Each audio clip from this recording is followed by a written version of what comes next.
You know the feeling of betrayal, the gut-wrenching moment when the people closest to you turn their back, and suddenly, everything you thought you had comes crashing down. But the worst kind of betrayal doesn't come from strangers. It comes from the people who you believed would always have your back. I never thought I would experience this, especially not from my own family. But what happened that night changed everything.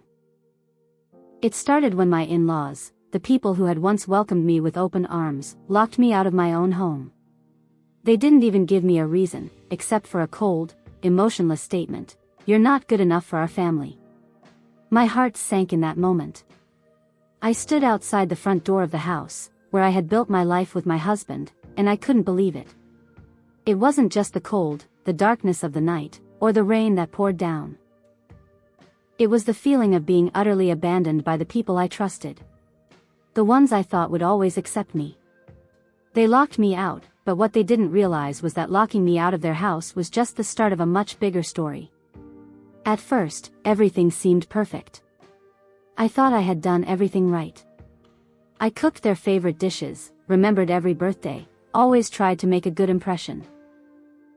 I played the perfect daughter-in-law because that's what I believed they wanted. I never imagined that my best efforts would be seen as a weakness. I never imagined they were just waiting for the moment I would fall, waiting for the right opportunity to lock me out, not just of their house, but out of their lives. It wasn't always easy, but I made sacrifices. I tried to fit in with Ethan's family, but it wasn't just about love or care. I soon realized it was more about status, image, and power.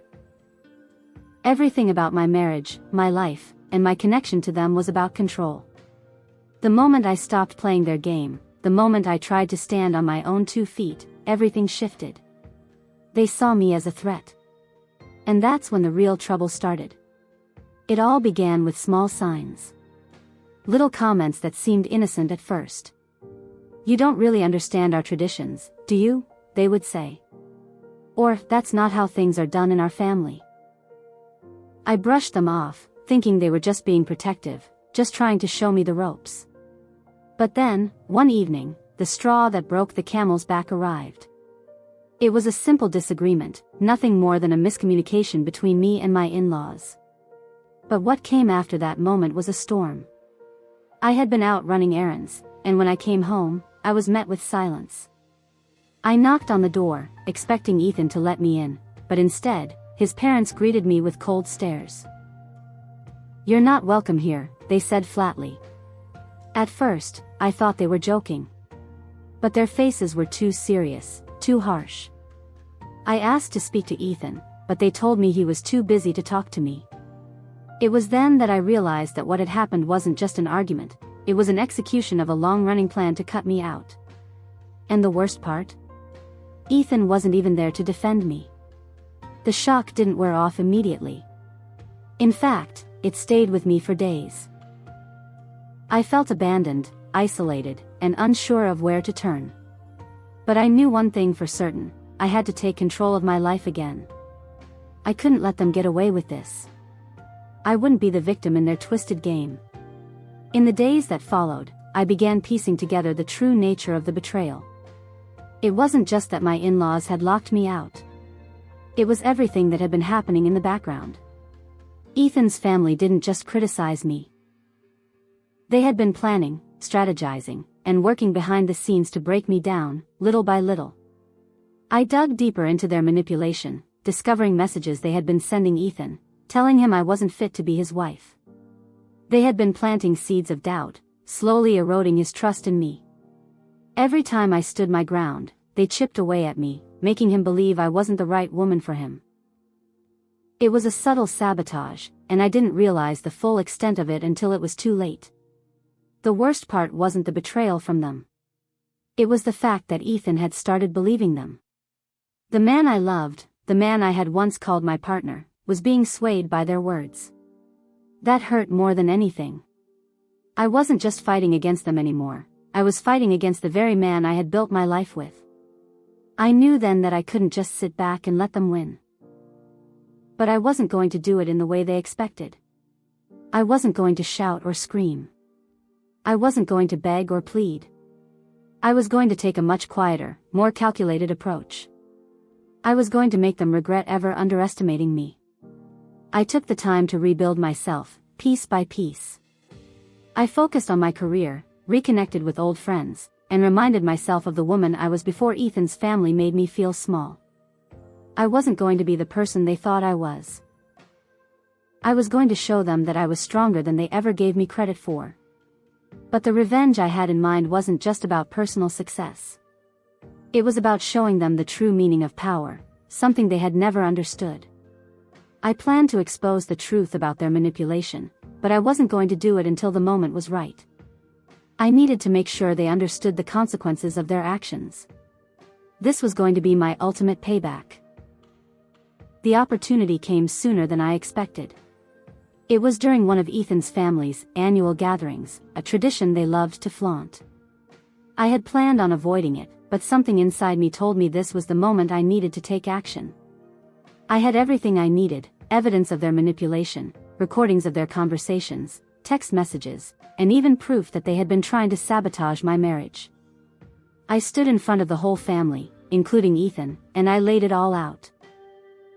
I didn't yell. I didn't raise my voice. I simply spoke the truth. The look on their faces was priceless. The shock was evident in their eyes. They didn't know how to respond.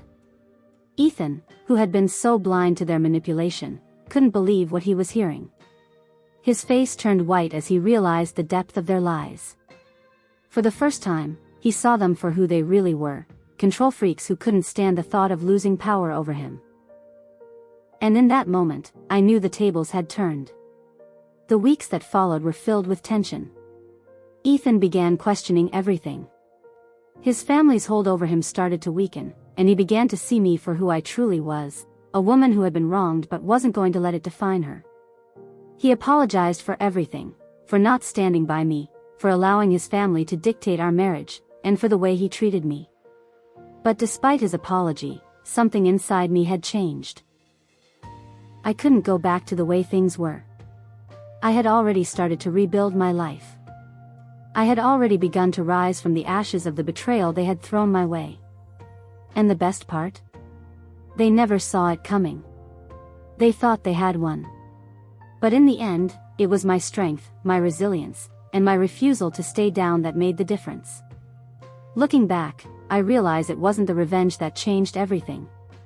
It was the realization that I didn't need their approval to be happy. I didn't need them to define who I was. I had always been worthy. I had always been enough. They just didn't see it. But what they didn't know was that their betrayal only made me stronger. It forced me to look inside myself and find the strength I didn't even know I had. And that was the real victory. Not the payback, not the exposure, but the growth. The realization that I could stand on my own, without needing anyone's validation. A year has passed since that day when everything changed. I'm not the same person I was back then. I'm stronger, more confident, and more at peace with who I am. I've learned that revenge isn't about making people suffer. It's about taking control of your own life and letting go of the things that hold you back. Ethan and I, well, we're not the same anymore. We've both grown in different ways. We've learned lessons that we couldn't have learned any other way. But I've come to realize that peace doesn't come from getting back at those who hurt you. It comes from within. Today, I look at the life I've built, and I see a future full of possibilities. I've learned that it's okay to let go of people who don't treat you well. It's okay to walk away from relationships that don't serve you. Karma showed up in ways I never expected, but in the end, it was my strength that led me to the victory I always deserved. Ethan's family, who thought they could control me. They never saw me coming. And now, I stand stronger than ever before. This is my story of betrayal, revenge, and ultimately, redemption. And the best part? I'm just getting started.